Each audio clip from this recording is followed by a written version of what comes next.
Assalamualaikum and a very good day to everyone. I am Alif Hakimi. I am the course coordinator for intensive communication skills, and this particular week I'll be doing the lecture video, and we are going into unit 2, which is say it your way. I need to clarify something that me and Sir Wanyu will be the one who's doing the lecture videos, and we are going to alternate the time that we do the lecture videos. So last week Sir Wanyu was doing lecture video for unit 1, and this week I'll be the one who's doing it. Okay, this particular week we are going to focus on say it your way. So when we talk about saying things your own way, one of the ways that we can deliver our points would be through emoji and emoticons. So do you like emojis? Do you like emoticons? What does these things mean to you? Do you use them? Do these things actually represent your true feelings? For example, when your friends send a laughing out loud emojis to you, do you think that he is really laughing of something, for example, or he just have that straight face and then send you the laughing emoji just because he would like you to know that he is doing all right? So are you familiar with emoji and emoticons, and why do you use them? Do you like them? And in which of ways do you communicate with your friends? Try to estimate the average number of times a day that you use each of the method and write it down on a line. Then compare your answers with your classmates.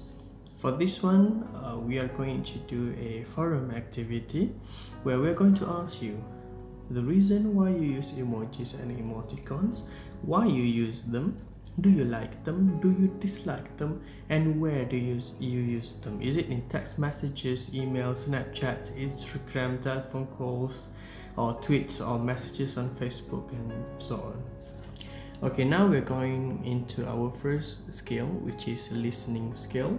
And this particular week we're going to focus on listen for explanations of words and terms. I need you to understand something, that all the skills that we are learning today is based on a TED Talk video. The TED Talk video, I've shared the link to the video on YouTube on our eCampus. So please do watch the TED Talk video, because all the skills here will refer to that particular TED Talk video, not TikTok video. Okay, good. Alright. First, when you listen to learn about a specific topic, you will often hear some unfamiliar words and terms. Listening for explanation of content-specific words and terms will help you to better understand both the new vocab and the speaker's idea. Here are some types of explanations to listen for. So when you listen to a speech or a talk about something that you are not familiar with, most of the times the speaker will use these strategies to make you understand what he or she is trying to convey. For example, the simplest way would be a definition of the word or term. This is where the speaker gives you the definition of the word. For example, the speaker was talking in the TED Talk video, the speaker was talking about emojis. So the first one is talking about a definition of the word or term. This is when the speaker gave you the definition of the word or term. So when you listen to something that you don't really understand, most of the speakers will give you hints, the definitions of what they are talking about through these ways, these skills. And the first one is a definition of the word or term. In the TED Talk video, the speaker were talking about emojis. So the speaker used this skill, which is giving you a definition of the word or term, by saying that emoji are small. cartoon-like pictures of just about anything from a doghouse to a watermelon. So that is actually a definition of emoji. Second way is giving an analogy.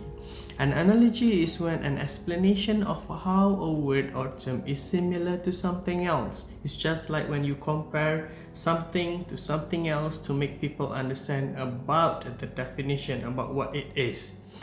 And here, the speaker used emoji and emoticons are like pictures scratched on rocks. So that sentence is actually the way the speaker compare emojis to pictures scratched on rocks.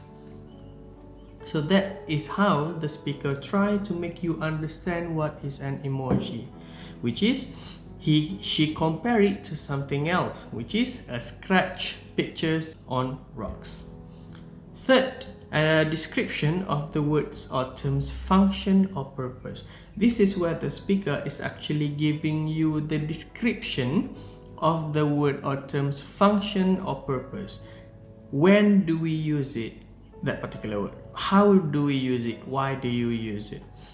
Emoticon express both feelings and ideas in online communication. So that is actually giving you the understanding of where emoticons are used. So that is also one of the ways for you to listen for explanation of words and terms. And here we are talking about emoji. How that particular word or term is formed. How we create the word itself. For example, here, the word emoticon is a combination of two words, emotion and icon. So emotion and icon combine and the word emoticon is produced. So that is how actually the speaker giving you the definition of how the word or term is formed. And lastly, an example of the word or term. This is where an icon is a type of symbol such as a drawing of a heart broken into two pieces to mean heartbroken. This is when the speaker gives you an example of that particular word or term that he is trying to make you understand. And here we are talking about an icon. So the speaker actually said that an icon is a type of symbol such as a drawing of a heart broken into two pieces to mean heartbroken. So the speaker used an example to make you understand what is the meaning of the word icon. So these is the ways for you to understand and to listen for explanation of words and terms through listening skills. You need to figure out the 5 ways how you can listen for explanation of words and terms. Again, the first one is definition, second is analogy, third is the description of the word function or purpose, 4, how the word or term is formed, and lastly, an example of that particular word or term. Okay, you can pause this video and you can try to figure out what is the meaning of these sentences. Could you try to figure out what the writer is trying to convey through these emoticons? Pause the video and try to answer it, because after this I'll show you the answer straight away. So the first one is, do you want to go to the horror movies at 8? Second, I'm nervous about the math exam. Third, do you want to get some pizza after class? Fourth, I'm going to Canada with my family this summer. Today is my grandmother's 70th birthday. I can't play soccer. I hurt my foot. So these are the answer for this one. So do you got them correct? All of them? Okay, done with listening skill. Now we are moving into speaking skills. Actually, if you try to compare between speaking and listening skill, it is somehow related, somehow connected. It's just like when you speak, it's a speaking skill. But when you listen to the same thing, it's actually listening skill.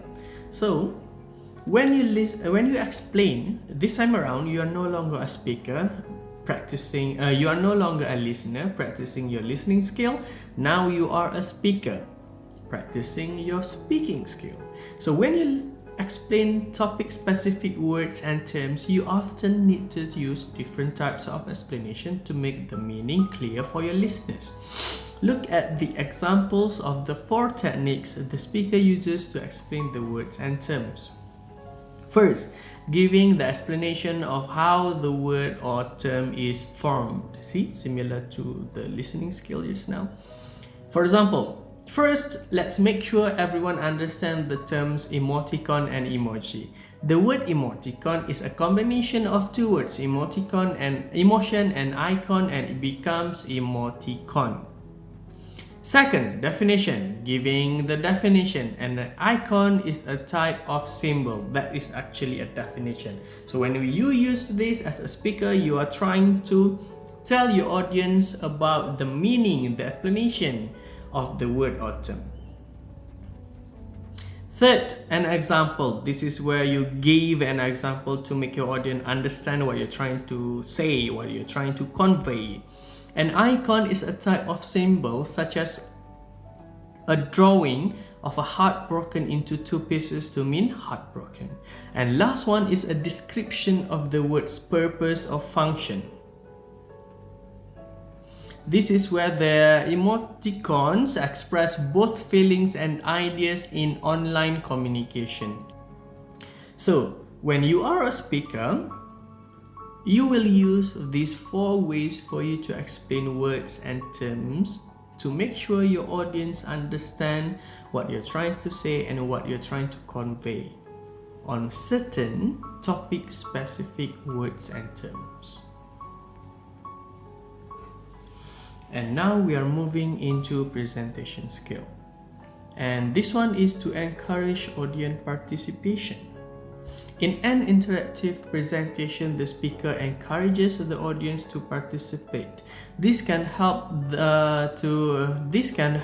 make the presentation more fun and more memorable. Here are some ways to help the audience feel comfortable enough to participate. This is where you as a speaker, and you're trying to deliver your speech, and you're trying to present your points in a speech, and you would like to encourage audience participation in the speech. So how can you do this? First is to be relaxed and friendly. Smile. The first one is smile, to make people understand and comfortable with you. If you don't smile, you have that straight face, people will feel that you are having problem, and they will have problems understanding you as well.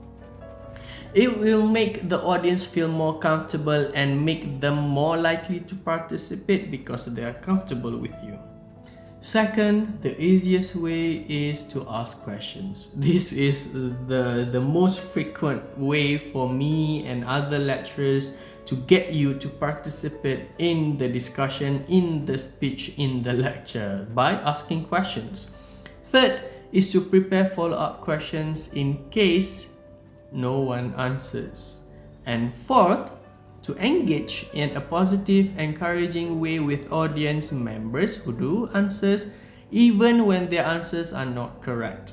So let's say that you ask questions and one of your audience answered your question and they got it wrong. For example, this is when you ask a question and one of your audience raised up his hand and he answered the question wrongly.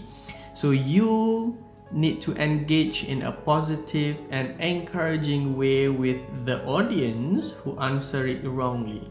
Don't blame them, don't slash them because they answered wrongly, because this will make him no longer participate in other future speech or presentation that he hears, as well as for the rest of your presentation, other audience will not feel comfortable with you anymore, so they will not participate in your presentation anymore.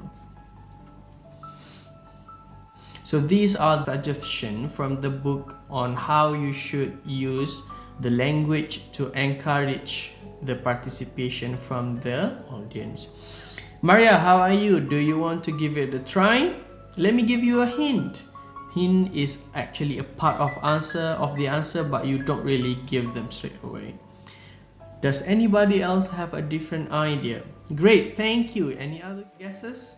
So these are the ways for you to persuade your audience to involve themselves in your speech.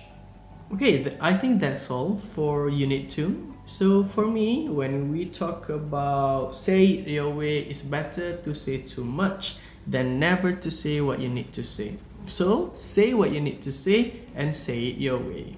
Thank you.